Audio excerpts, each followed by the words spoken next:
Hace unos cuantos días el presidente de la mesa directiva de la recién instalada Cámara de Senadores presentó una iniciativa para reformar el artículo 3 de la Constitución a fin de que el Estado, incluyendo los gobiernos federal, estatales y municipales, tengan obligación de impartir educación superior, además de la enseñanza preescolar, primaria, secundaria y media superior, que ya están incluidas en el texto constitucional.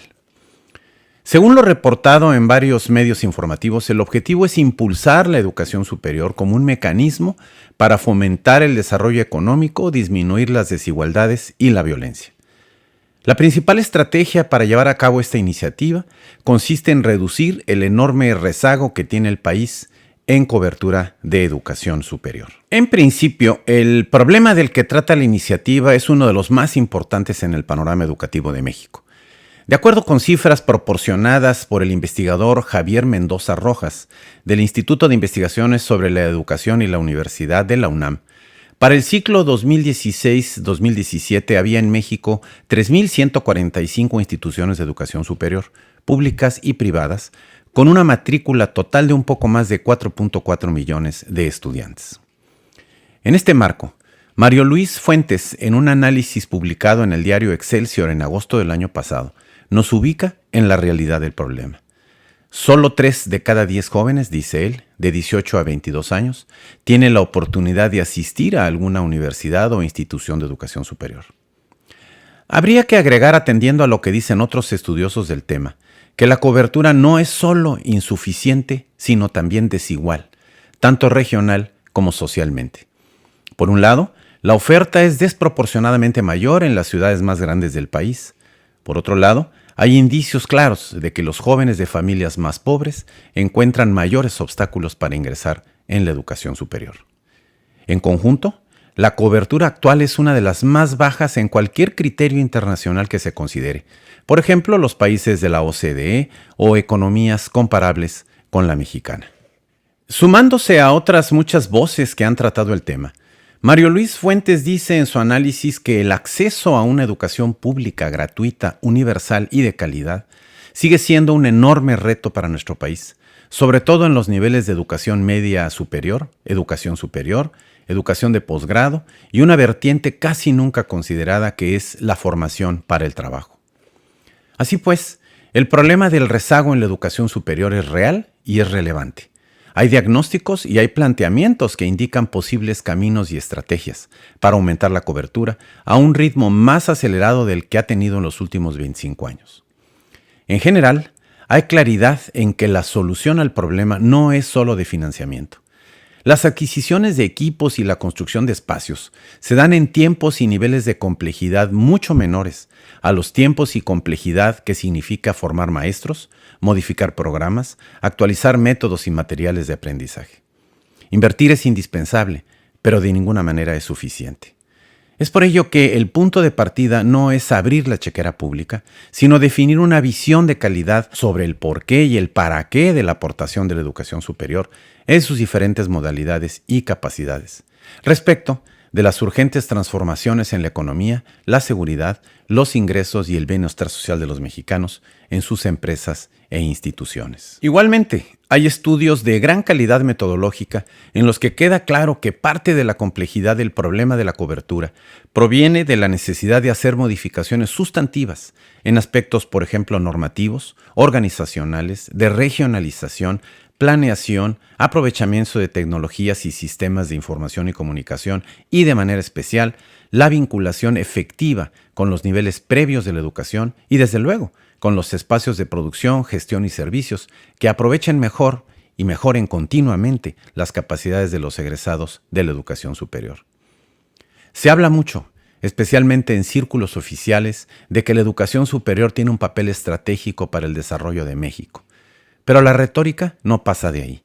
Ni el Estado, ni las instituciones, ni sus agrupaciones nacionales han llegado a una definición que incluya los aspectos relevantes, sectoriales, disciplinares y regionales de eso que llaman el papel estratégico de la educación superior. La Administración Federal de la Educación Superior, en dependencias tales como la SEP y el CONACYT, actúan mucho más cerca de una estrategia para hacer de la ciencia, la tecnología y la formación de alto nivel un brazo complementario del modelo maquilador y subdesarrollante que apoya en su conjunto el gobierno federal. Frente al problema del rezago y la necesidad de no hablar de ello, sino definir su papel estratégico y ponerlo en práctica, para una nación cuya prioridad es su población, no me queda claro cuál es la ventaja de reformar el artículo 3 para que el Estado se obligue, como plantea la iniciativa presentada al Senado, a impartir educación superior. En el texto del artículo 3 constitucional, la noción de obligatoriedad tiene potencialmente más de una connotación. Amén de que no puede decirse que se cumple actualmente de manera cabal en los niveles educativos que ya son obligación del Estado. Por ejemplo, esta obligación del Estado pudiera significar, 1, que el Estado se obliga a impartir educación y garantizar su gratuidad. 2, que las personas tienen la obligación de educarse y el Estado la obligación de vigilar que así lo hagan. 3, el Estado se obliga a promover y atender, es decir, financiar, regular y evaluar todos los tipos y modalidades educativas, incluyendo la educación superior. Y 4, el Estado se obliga a garantizar la calidad, dicen ellos, por medio de la evaluación. ¿En qué nos acerca a la solución del problema del rezago en la cobertura de educación superior que el Estado se obligue a impartirla? ¿Esta obligación incluye o descarta a las instituciones particulares? ¿Dónde queda la libertad para educarse si hay obligatoriedad? ¿Por qué no aparece esta propuesta en muchos de los análisis serios que se han hecho sobre los problemas del país en esta materia? ¿Por qué se propone esta iniciativa cuando todavía no se tienen resultados de los llamados foros sobre la educación a los que convocó el presidente electo y supuestamente se están realizando actualmente?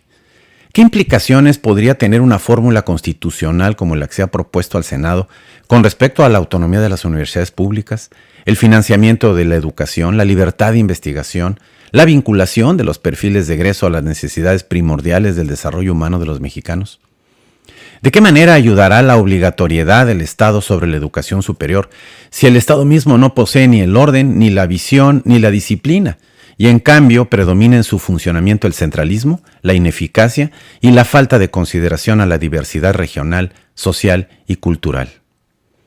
Por el bien de todos, como se dice ahora, reducir el rezago educativo en el nivel superior es indispensable.